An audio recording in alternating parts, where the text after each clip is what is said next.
Hello, everyone. I'm Greg Weaver. Welcome to the Audio Analyst. Pardon me.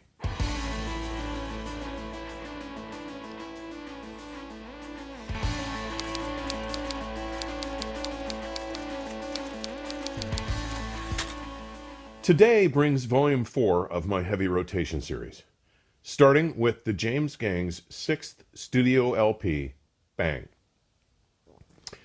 Now, by the end of the 1960s, following the emergence of such dynamic UK-based trios as Cream and the Jimi Hendrix Experience, one of the brightest trios to appear on the subsequent American scene was the James Gang.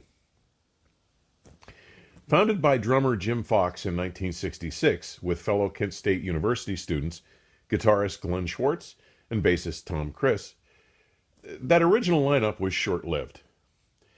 When Glenn Schwartz chose to join Pacific Gas and Electric before they had made their first record, Fox and Criss opted to carry on after adding a new singer-guitarist, one future star in the making, Joe Walsh. When their first release, 1969's Your Album, didn't show much traction on the charts, Tom Criss was the next to depart, replaced by bassist Dale Peters, resulting in the James Gang's early definitive lineup. Now, there's no question Joe Walsh's influence was more than just effective, as evidenced by the group's sophomore release, 1970's classic Rides Again, which delivered the AOR classic Funk No. 49. Now, that cut has become one of rock's most instantly identifiable tracks, introducing us to Joe Walsh's knack for creating distinctive guitar riffs. Even though they were seeing a swell of recognition and airplay, Joe was itching to launch a solo career, and after 1971's Thirds and the live in concert recording, he moved on. After a brief focus on some solo work, he soon joined forces with what had been Linda Ronstadt's backing band, the Stone Ponies, to form one of the 1970s biggest acts, the Eagles. Now, at this point, Jim Fox abandoned the idea of a trio format and drafted two new band members, vocalist Roy Kenner and guitarist Dominic Troiano.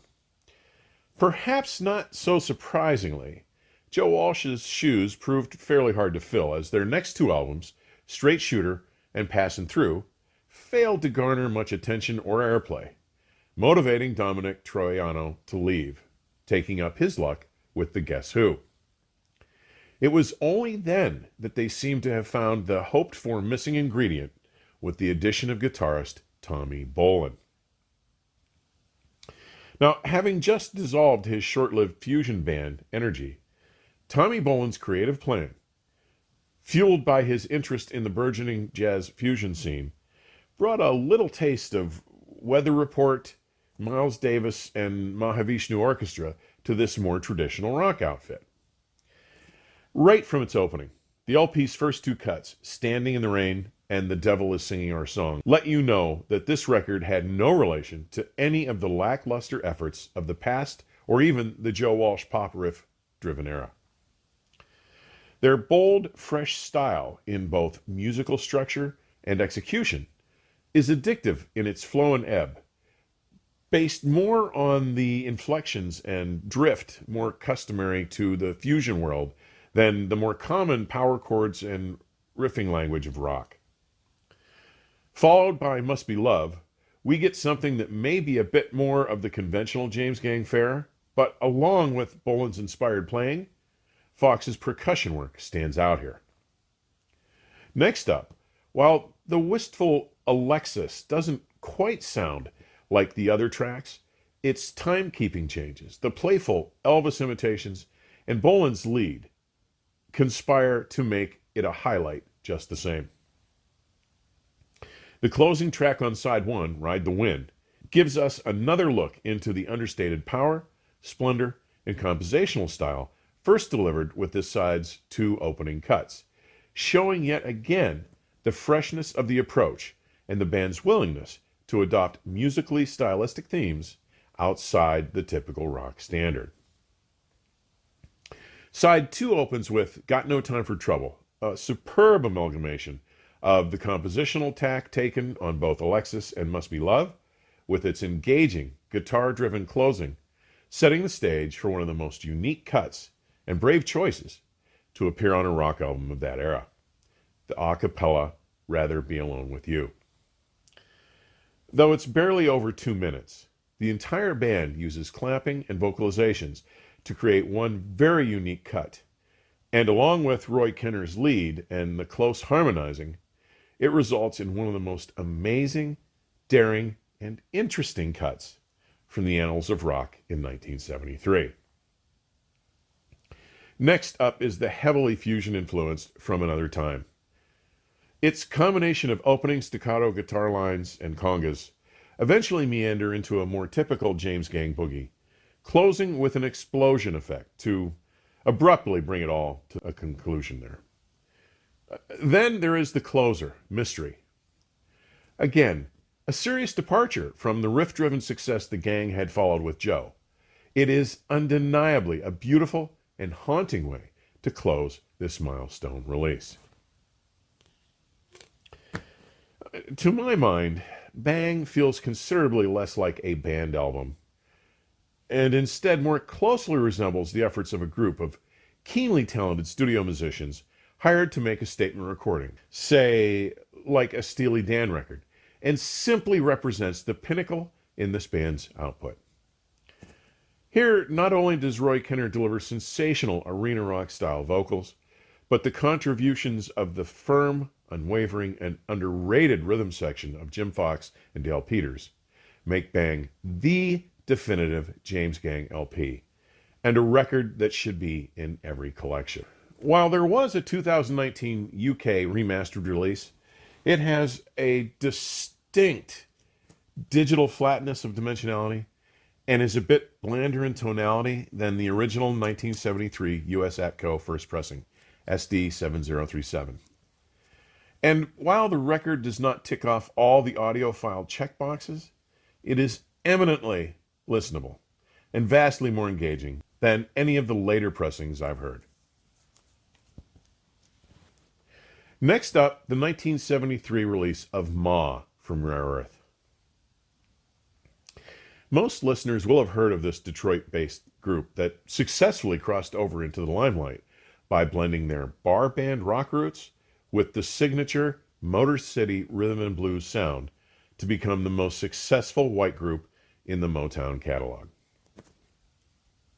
Formed as the Sunliners in the Detroit area in 1960 by Pete Rivera, also known as Peter Horlbeck, drummer and lead vocalist, the rest of the group included Rod Richards on guitar and vocals, Kenny James on keyboards, John Persh on bass, trombone, and vocals, with Gil Bridges on sax, flute, and vocals. Now, the band spent years playing club dates in and around Detroit, though not attracting much attention. In 1968, they rebranded themselves with the much hipper-sounding name Rare Earth.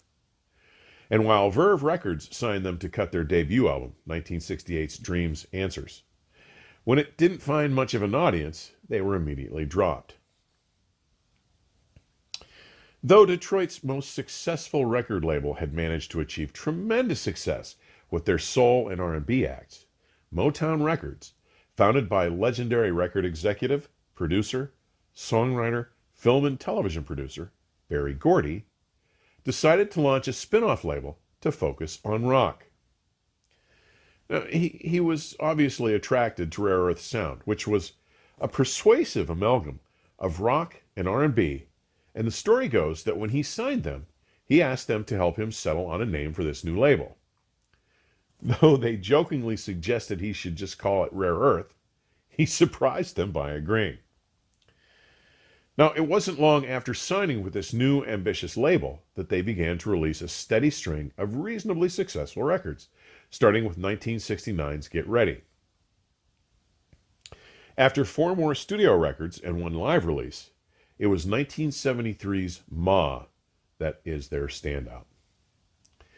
Written and produced by one of Motown's greatest behind-the-scenes figures, Norman Whitfield, none of the tracks were composed or written by anyone from the band.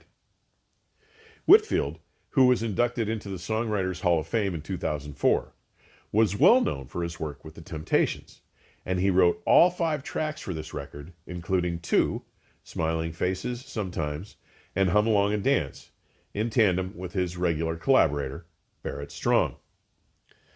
Now, while the album produced no chart-topping hits, it did very well, faring far better commercially than their earlier records, and it is now their most celebrated release. Simply put, Ma is a foot-stomping, toe-tapping masterpiece. Talk about blue-eyed soul. What a missed gem this one is.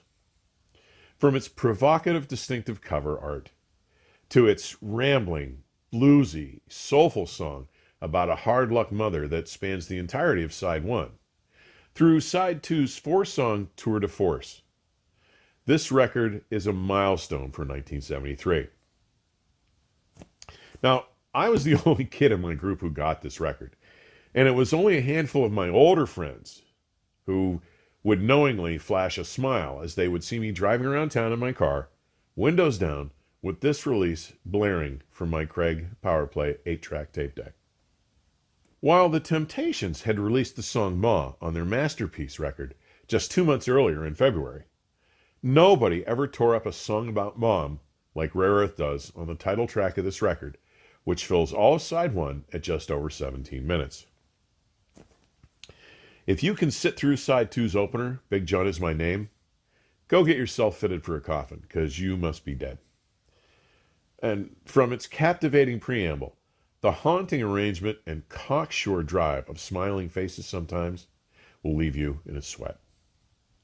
Hum Along and Dance will have you doing just that, and the simulated female orgasmic vocalizations in the background dispersed throughout the instrumental closer to Side 1, Come With Me, may leave you reaching for a cigarette.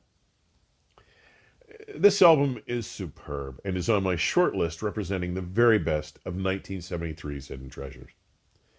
And while Discogs shows some 65 versions of the record have been released over the years, the only remasters seem to have been released on CD. To this point, the best-sounding pressing I've heard is still my original 1973 U.S. first pressing on Rare Earth Records, R546L. Unique cover and just a staggeringly good record. Finally, let me close out this installment with one more stunner from the same year, 1973, that deserves your attention. The eponymous debut from Ronnie Montrose.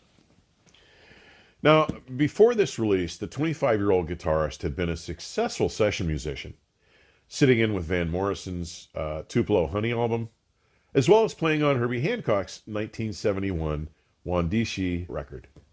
Now, I first heard his name when he was a member of the Edgar Winter Group, playing on the monstrous hit single Frankenstein from 1972's best-selling album, They Only Come Out at Night. Coincidentally, I had tickets to that Edgar Winter tour, and the warm-up band was the James Gang. But there is no doubt that the early 70s saw the creation of many monstrously influential, time-tested, and enduring hard rock releases that are now seen as classics. Though Montrose may not enjoy the same degree of notoriety as other albums from that era, its success and impact have proven it to be an amazingly influential and significant release with lasting influence, blazing the path for similar guitar slingers, like the remarkable impact the young Michael Schenker would exhibit upon UFO, starting with their 1974 sensation, Phenomenon. While much of its staying power comes from the energy and raw power of Ronnie's impressive guitar chops, this was also the record that introduced a very young and powerful vocalist, Sammy Hagar, to the rock arena. Now, rounding out the original foursome was yet another rock-solid rhythm section, with Bill Church on bass and drummer Danny Carmesy. Released on October 17, 1973, just 4 days after Sammy Hagar's 26th birthday, this explosive, powerful, rockin', badass record featured Ronnie's biting guitar assault, left no doubt why the band and this album were simply called Montrose. Starting with the relentless anthem, Rock the Nation, fueled further by a furious Karmacy percussion performance, there is no doubt you've left the commonplace rock record in the dust. This newly established pace and power continue with Bad Motor Scooter, which just makes you more anxious to join in and take that ride. Next, we are treated to Space Station number 5, with its inescapable drive and propulsive main riff. Next, the infectious and rockin' I Don't Want It closes out one of the most energetic and hard-hitting sides in the genre. Side 2 opens with an infectious, raucous take on the 1947 Roy Brown jump blues standard, Good Rockin' Tonight. But their choice of arrangement and blistering execution on this track demonstrates an influence that is clearly evident in the early recordings of many later 70s California bands, like the early Van Halen. Next, we get the impact, grit, and drive of Rock Candy, one of the most memorable cuts on this record. Followed by the bluesy, rag-influenced One Thing on My Mind, another surging track with no shortage of rhythmic momentum or guitar flourishes. The side closes with Make It Last, giving us one of Ronnie's most inventive and memorable melodic lines with searing instrumental fills and riffs. This record is a balls-to-the-wall, flat-out, guitar-driven, hard rockin' record from start to finish, without a single cut you'll want to skip along the way. And while I love the drive and power of the original 1973 U.S. Warner Brothers Records release, BS 2740, it was a bit murky and dark. As of this episode, I prefer the 2017 Rhino Records double 180-gram LP release, R1557787. And seriously, you optical disc fans, you really should go out of your way to hear the 2005 United States HD CD Audio Fidelity Remaster on Gold CD, AFZ 028.